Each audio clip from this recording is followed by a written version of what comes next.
যিজন গুৰুৱে নামঘৰ সাজিলে উচ্চ নিচ ধনী দুখীয়া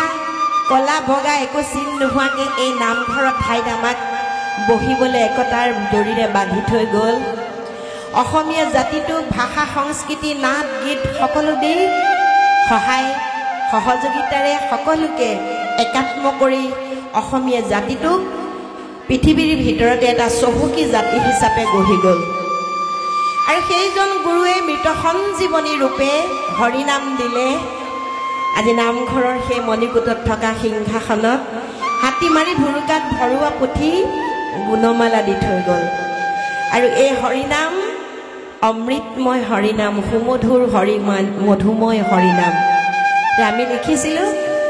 মধুময় হৰিনাম দিলা গুৰু শংকৰ হে। গতিকে নামভাগ আগবঢ়াব লৈছোঁ। সকলোৱে খুব ভাল পায় বুলি জানো। অসমৰ ইমূৰৰ পৰা সিমূৰলৈ সকলোৱে সহযোগিতা আগবঢ়াব।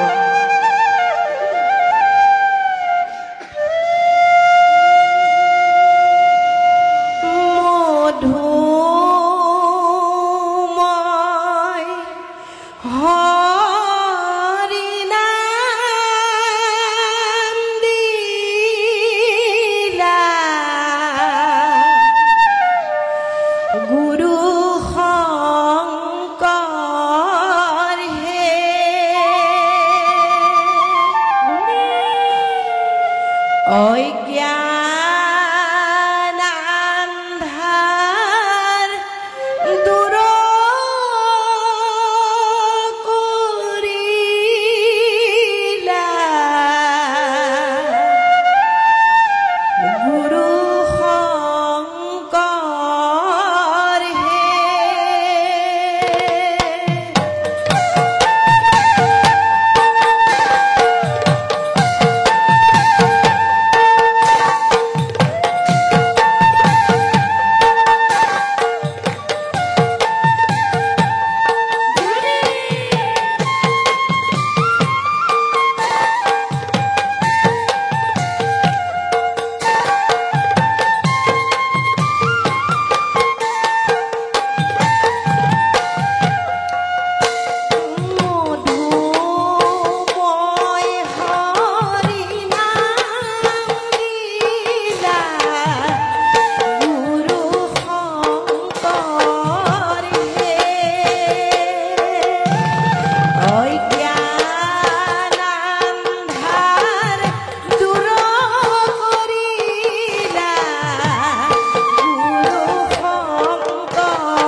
ৰাম শৰণ দিলা ভজন দিলা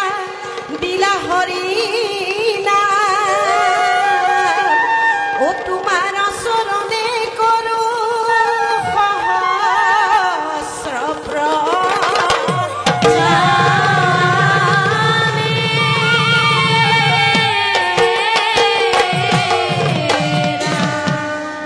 দিহানামৰ বিষয়বস্তু সকলোতে একে পৰম পুৰুষ প্ৰভু ভগৱন্তৰ গুণানুকীৰ্তনৰ মাধ্যমেৰে জীৱাত্মা মুখ্য লাভৰ কাৰণে পৰমাত্মাৰ লগত একত্ৰিত হৈ গোৱা উপদেশমূলক নাম কিন্তু ঠাই ভেদে ইয়াৰ সুৰবোৰ অলপ বেলেগ বেলেগ আমি যদি ইয়াৰ পৰা গোলাঘাটলৈ যাওঁ তাতো সুৰ অকণমান বেলেগ মাজুলীলৈ যদি পাৰ হওঁ মাজুলীতো সুৰ বেলেগ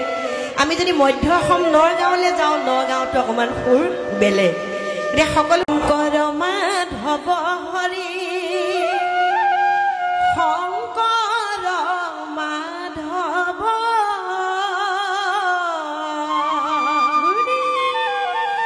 দুয়োজনা অসমীয়া পৰম বান্ধৱ শংকৰ মাধৱ হৰি শংকৰ মাধৱ দুয়োজনা অসমীয়া পৰম বান্ধৱ শংকৰ মাধৱ হৰি শংকৰ মাধৱ দুয়োজনা অসমীয়া পৰম বান্ধৱ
শংকৰ মাধৱ হৰি শংকৰ মাধৱ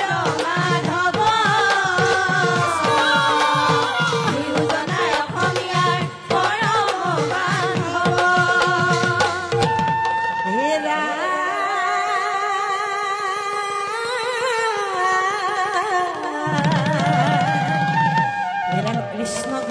নাম নাম যশ ভকতি উত্তম কৃষ্ণ গুণ নাম যশ ভকতি উত্তম প্ৰাণ ভৰি লৈলে সিও হয় নৰোত্তম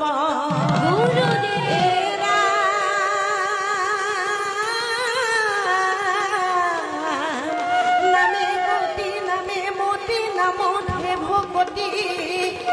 ও নামৰ বিনে নাহি বান্ধ অন্যতম কোটি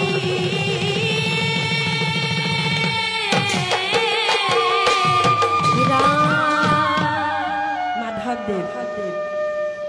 সকলোৱে জানো হয় নহয় কিন্তু মাধৱদেৱৰ অবিহনে শংকৰদেৱক আমি গুৰু বুলি নাজানিলোহেঁতেন শংকৰদেৱতকৈ ত্যাগ স্বীকাৰ কৰিলে কোনে মাধৱদেৱে কৰিলে নিজে বিয়া বাৰু নকৰালে গাহস্থ জীৱনেই নকৰালে গম পাইছেনে গতিকে গুৰু আৰু শিষ্যৰ যিটো সম্বন্ধ পবিত্ৰ সম্বন্ধ সেয়া আমাক কোনে দেখাই গ'ল মাধৱদেৱে দেখাই গ'ল মাধৱদেৱেহে শংকৰ যে আমাৰ পৰম গুৰু এই কথাটো আমাক দেখুৱাই থৈ গ'ল কালজয়ী গ্ৰন্থ তেওঁ নামঘোষাৰ পাতে পাতে তেওঁ লিখি থৈ গ'ল তেওঁ মৌলিক গ্ৰন্থ নামঘোষা সেই নামঘোষাত পাতে পাতে কৈ থৈ গ'ল শংকৰৰ বিনে আমাৰ গুৰু নাই গতিকে আমাৰ কণ কণসকলক শিকাব লাগিব যে যাৰ পৰা কিবা শিকে তেওঁ সেই শংকৰদেৱক যেনেকৈ গুৰু আসন দি মাধৱদেৱে গোটেই বিশ্বতে জগতগুৰু হিচাপে চিনাকি কৰি দিলে সেই কথা কিন্তু আমাৰ এই কণ কণবোৰক শিকাব লাগিব কাৰণ গুৰু বিনেতো শিক্ষা আধৰুৱা হয় নহয় কিন্তু আমাৰ সমাজত কি হৈছে গুৰু শিষ্যৰ সম্পৰ্ক একেবাৰে নিম্নগামী হৈছে কোনোবাই যদি অপমান কৰিছে কোনোবাই এটা বেলেগ দিশত লৈছে নাম আনি অকল বাদ্য বজাই কাৰোবাৰ কণ্ঠ সুন্দৰ বুলি নাম চাপৰি বজাই উৎপাত কৰিলে নাম নহ'ব এই নামৰ পৰা আমি কি কৰিব লাগিব নীতি শিক্ষা পাব লাগিব সেইকাৰণে মই লিখিছিলোঁ